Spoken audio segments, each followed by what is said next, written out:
He was a dying man who let us witness the last stages of his journey. Maybe the distance between life and death isn't as great as you think. He was, at one and the same time, original and unpredictable.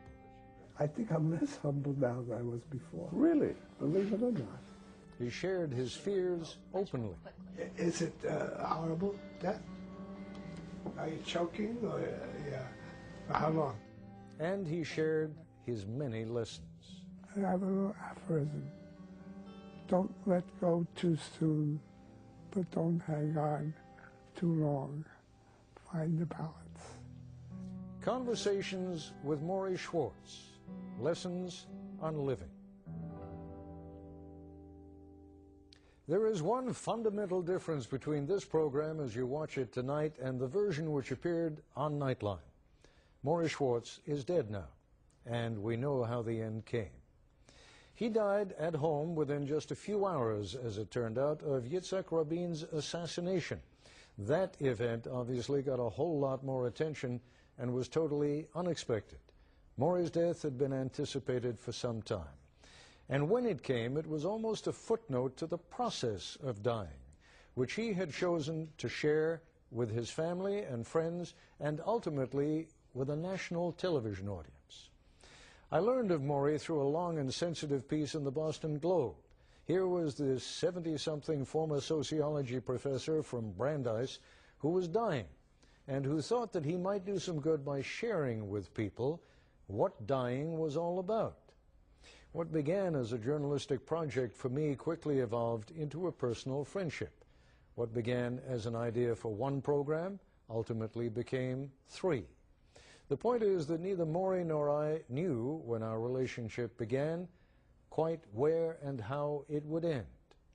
Looking back on it, I think everyone involved was glad that we'd done it. At the outset, though, Maury wasn't altogether sure that he wanted to do a television interview with me, but he was willing to consider the proposition.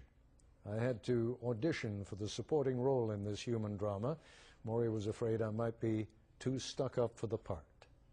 Television anchors who normally enjoy a broad, if shallow, fame tend to diminish in importance in direct proportion to where you're going. Maury is going to die. Before he does, he has some preconceptions about me that he wanted to share. You're narcissistic. I'm narcissistic? Yeah. No. You're not really. I'm too ugly to be narcissistic. I thought you was a narcissist when I saw you on TV. Really? Yeah. Why is that? Because you acted as if you knew everything. And I said to your crew today, this is going to be a tough one for him because he doesn't know anything about dying. That's true. No. And I know more than you do. He does indeed. Maury, and it's not out of lack of respect, but at his insistence that everyone calls him by his first name, Maury knows more about dying than most people would care to learn. He suffers from a disease called ALS, better known as Lou Gehrig's disease.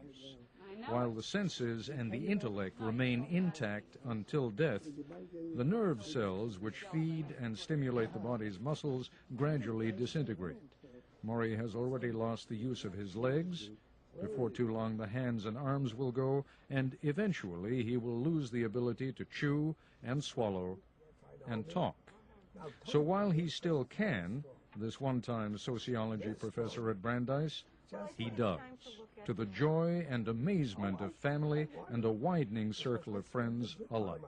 I half-kiddingly told some of my friends it's sort of like driving Professor Daisy, in that there's just a wonderful charm and warmth to him that makes this a joy in many ways.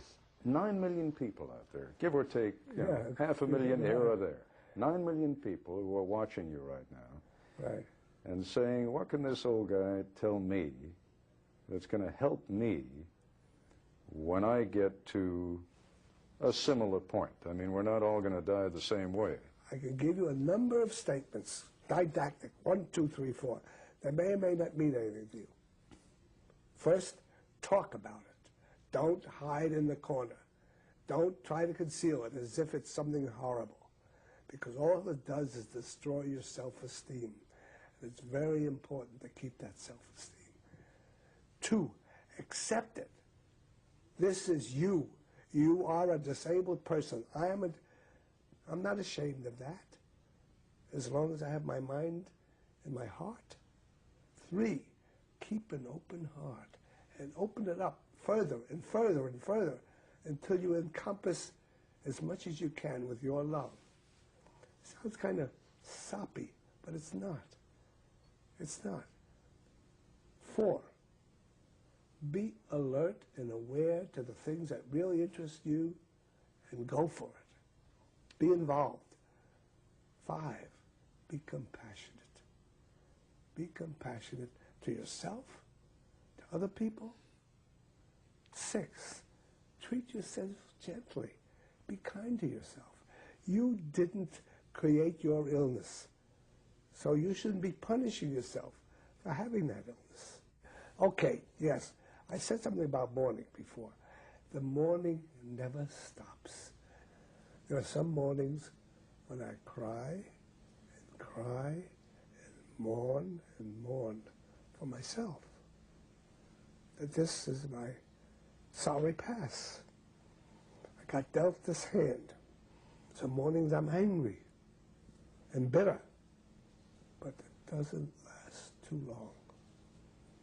Then I get up and say, I want to live. So I have to cry, and I have to mourn, but I also have to enjoy the life I have left. Maury is the first to admit his good fortune in having